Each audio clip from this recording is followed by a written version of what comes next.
Você está em um sonho frenético, ou até mesmo um sonho tranquilo, e quando menos se espera, você começa a cair. Mas não uma queda pequena, uma queda alta o suficiente para você se desesperar e acordar assustado, antes de chegar ao chão. Já passou por essa experiência? E se você realmente caísse?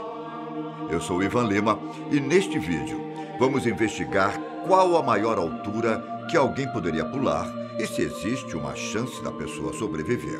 Por mais que você diga que goste de pular de paraquedas, bungee jumping ou de dar alguns grandes mergulhos, o seu corpo não é muito fã dessas aventuras. Existe um pânico instintivo em momentos radicais como esses. Entende isso? Precisamos considerar muitas variáveis para determinar uma distância segura que uma pessoa consiga sobreviver.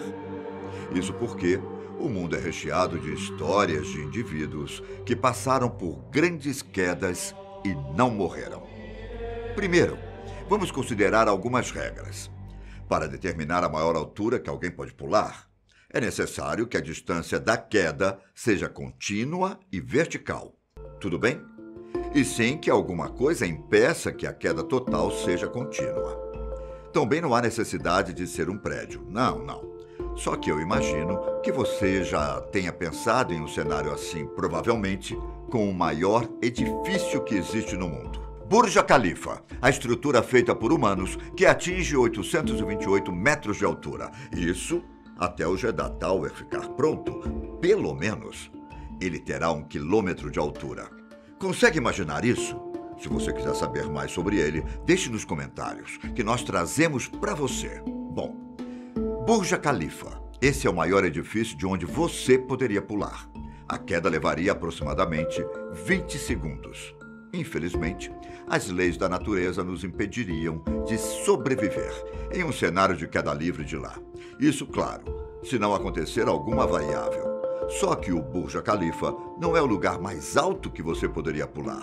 Na China, por exemplo, poderemos encontrar uma das cavernas mais profundas do mundo, a Tianxing Cave.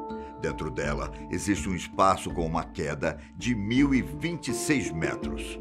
De certo modo, o Burj Khalifa poderia ser colocado lá dentro. Uma queda livre que duraria mais ou menos 24 segundos. Uma queda até pequena se viajarmos para o Canadá. Mais especificamente para um local chamado Monte Thor. Trata-se do penhasco com a maior queda vertical do planeta. Ele é tão alto que os seres humanos só conseguiram escalá-lo com sucesso em 1985. Caso uma pessoa consiga chegar ao topo e decida pular de lá, ela experimentaria uma queda livre vertical de 1.250 metros de altura. Demoraria 28 segundos para chegar ao chão. Um tempo bom para refletir sobre a vida, não? E ainda existe uma queda irmã dessa de Monte Thor.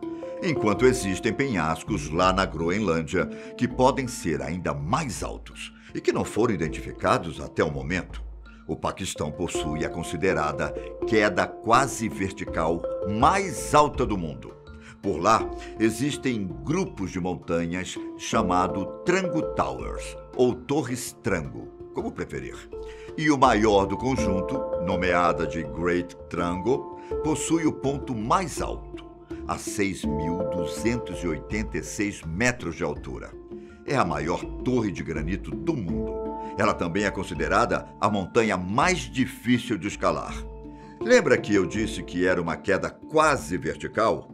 As paredes inclinadas dificultam a subida, sem contar o medo de cair os 1.340 metros de queda livre que ela possui. E o tempo para chegar ao chão? 30 segundos. Por não ser tão vertical quanto o Monte Thor, existem divergências sobre qual local deve receber o título de maior queda. E bom, quem sou eu para meter a colher nessa discussão, não é? Estamos muito focados na superfície da Terra, não? Já sabemos da maior queda a partir do relevo que temos por aqui. Só que não somos os únicos planetas no cosmos. Corpos celestes rochosos existem aos montes e a superfície de cada um pode reservar segredos. Em um dos satélites de Urano, conhecido como Miranda, é possível encontrar uma espécie de penhasco com 20 quilômetros de altura. É uma estrutura vertical com mais do dobro da altura do Monte Everest. Convenientemente, você pode pular de lá e talvez sobreviver, já que a gravidade é bem menor do que a da Terra. Estima-se que você levaria 12 minutos para chegar ao chão.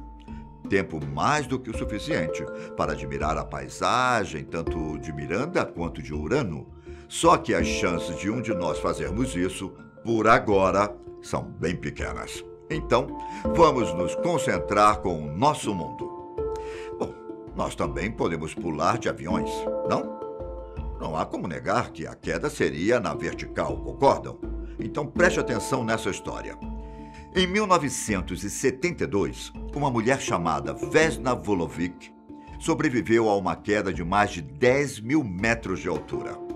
Anos mais tarde, em 1985, ela chegou a entrar no Guinness Book, o livro dos recordes, como a pessoa que sobreviveu à maior queda livre sem o uso de paraquedas. E ela não fez isso por livre e espontânea vontade, não. Claro que não. Ela estava trabalhando como aeromoça a bordo de um avião, quando aconteceu uma grande explosão no compartimento de bagagem. Alguns dizem até que pode ter sido um ataque terrorista. Já outros falam que um caça derrubou a aeronave. Fato é que havia 28 pessoas dentro do avião e Vesna foi a única sobrevivente. Acredita-se que ela tenha caído por 3 minutos e alguns segundos antes de chegar ao chão. Vesna pode ter sobrevivido à explosão porque ficou presa na cauda da aeronave, parte que se desprendeu do avião e acabou caindo em um pedaço de montanha coberto com neve e cheio de árvores. Foram as condições ideais que teriam salvado a vida dela, que tinha 22 anos quando aconteceu a tragédia. Fora os casos milagrosos e de quando uma pessoa possui paraquedas ou cai na água, as chances de sobrevivência vão depender de como e onde você pousar. É isso que afirma o professor James Kakalios, da Universidade de Minnesota. Ele diz que se você conseguir prolongar o tempo de pouso, então a força necessária para pará-lo será menor. Trocando em miúdos, se você conseguir retardar a queda com neve, árvores ou alguma coisa que consiga absorver melhor o impacto, as chances de sobrevivência são interessantes.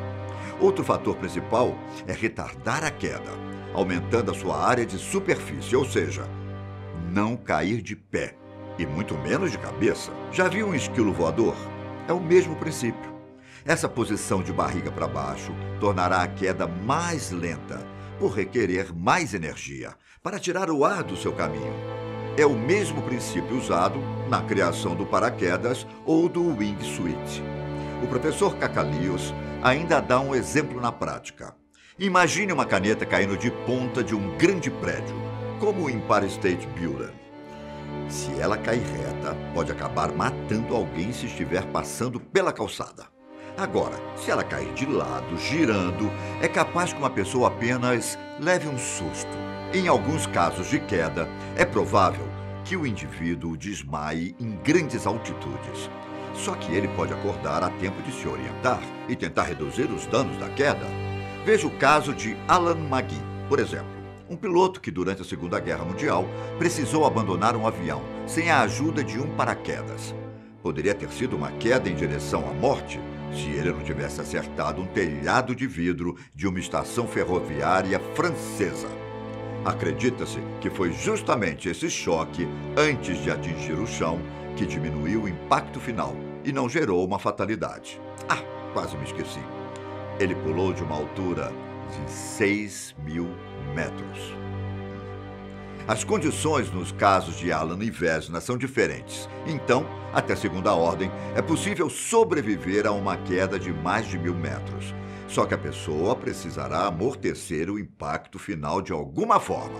Seja como for, são casos totalmente inesperados. Não é como se os cientistas estivessem jogando pessoas de aviões para criar estatísticas. O físico Paul Doherty afirma que uma queda pode fazer você girar tão rápido que o sangue iria subir para a cabeça e te matar.